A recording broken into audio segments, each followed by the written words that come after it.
Well, welcome in. Big series this weekend for Minnesota State men's hockey against St. Thomas. You got a home and home. Talk about just kind of the preparation for this week and the excitement level getting into CCHA play. Yeah, it's. I mean, we all did our coaches voting, and I would tell you, I voted St. Thomas won. I think they're loaded. They're up and down. I think their depth is tremendous. Their returning players are impact guys. Newcomers have come in and pointed right away. So I think the middle ground is like be prepared because in conference pay it counts. So beware. I would just say they're going to be on all cylinders, and we have to be on guard. Obviously, a reason why they were selected number one in the coaches poll. You guys were selected number one in the media poll. What are the strengths of their team that you saw last year, and do you think those will be the same or similar this year? They play a fast game. They've got depth scoring. Wallen projected and rightfully so as the player of the year offensively as a forward there.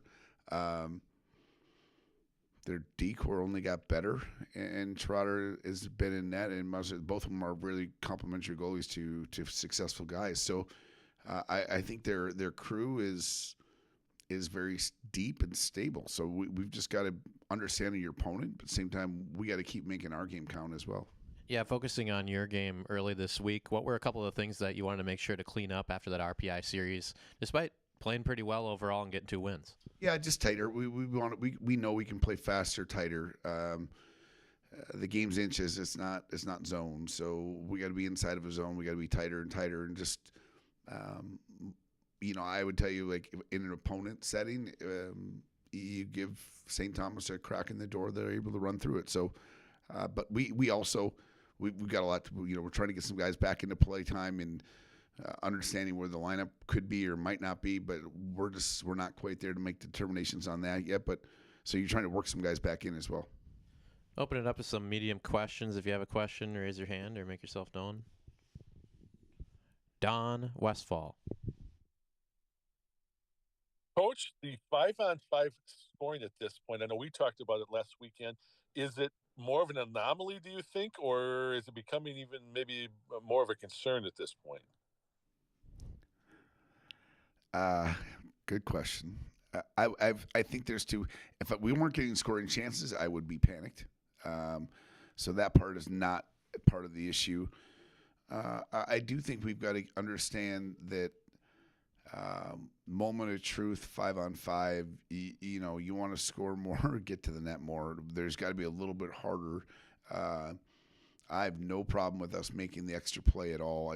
We got to execute when it's made there. So the looks are there. The back of the net has got to be something, and I don't want to stress the guys and squeeze sticks. We're not there.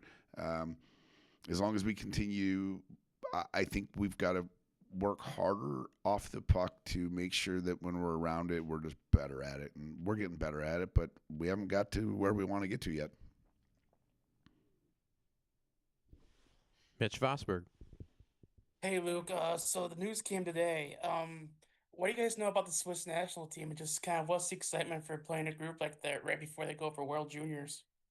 I just thought it was an opportunity for us, one, represent our community inside the World Junior Tournament, prestigious tournament. The Swiss, they're going to come over here prepared to play. There's no question. The timing works out good. Maybe I wish it was a day earlier or so, but our guys will still be excited. We all have a chance. I think you're watching the best players of their age group in the world come over. So when you have a chance to go play a club, it'll give us a little bit of an exhibition game as far as getting play time and opportunities for guys.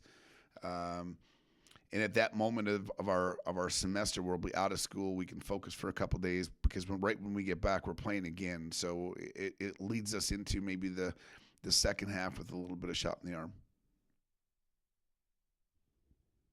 It's probably good for recruiting. Okay, the only college team that gets to play a World Junior team. How much do you think that this can help your group in terms of just development? Well, it's important. I mean, you want to get on the world scope, and the NCAA is attracting talent from all over the world right now. And if maybe it's an opportunity. You know, we got Denmark in our building every day, and the Danes have got good players. You play the Swiss. You know, Canada's going to use our building there for their exhibition game as well. So you're always trying to highlight what we have here for facilities and opportunities, and maybe in the future a player or two ends up. I mean, you look back to the whole, you know, Zeddy being here right now. That goes all the way back to me coaching the Holinka team, and that. So you don't know when it could pay off, but maybe it does.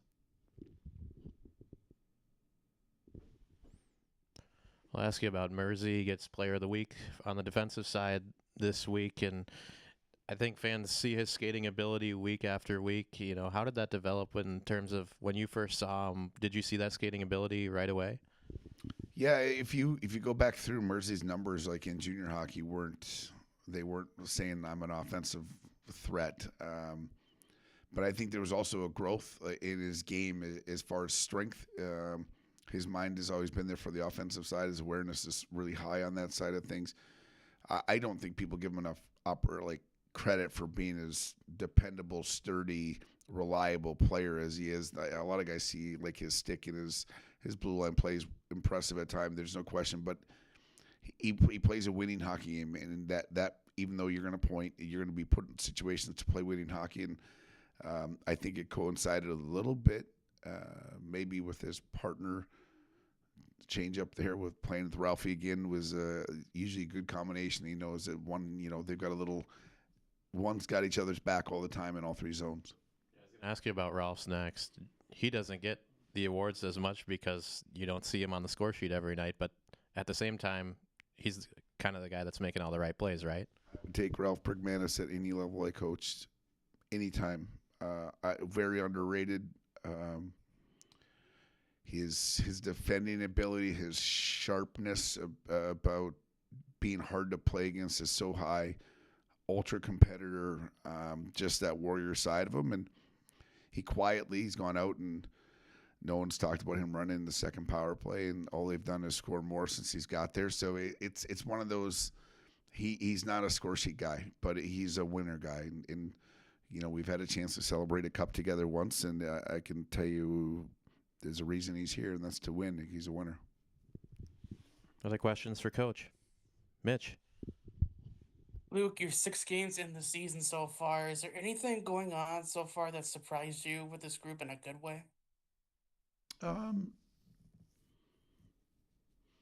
surprise might not be the right word, but I love the commitment out of the guys. I love the fact that around here day to day, it's nasty. Like I'll give them credit in the world. Like our intensity levels in practice are very, very high, and they're meant to be that way to to raise our own standard. And maybe when the game comes, it's easier. But they've met that expectation here day to day. So for us, I think when you bring in a new group, you're kind of always wondering how we're going to get there. I think it's got a ton to do with returning players. There's no question. But then I think on the other side, Mitch, would be the power play. I mean, you get sticks, and these guys have wanted opportunities to be in situations and roles where they came from, and they've done nothing but take advantage of them since they've been here. And that's, I can't say it's a surprise, but it's definitely the goal you want when you bring in new players. Any other final questions for Luke? All right. Well, appreciate the time to everyone. Good luck this weekend. Appreciate it. Thank you, Luke. Mitch.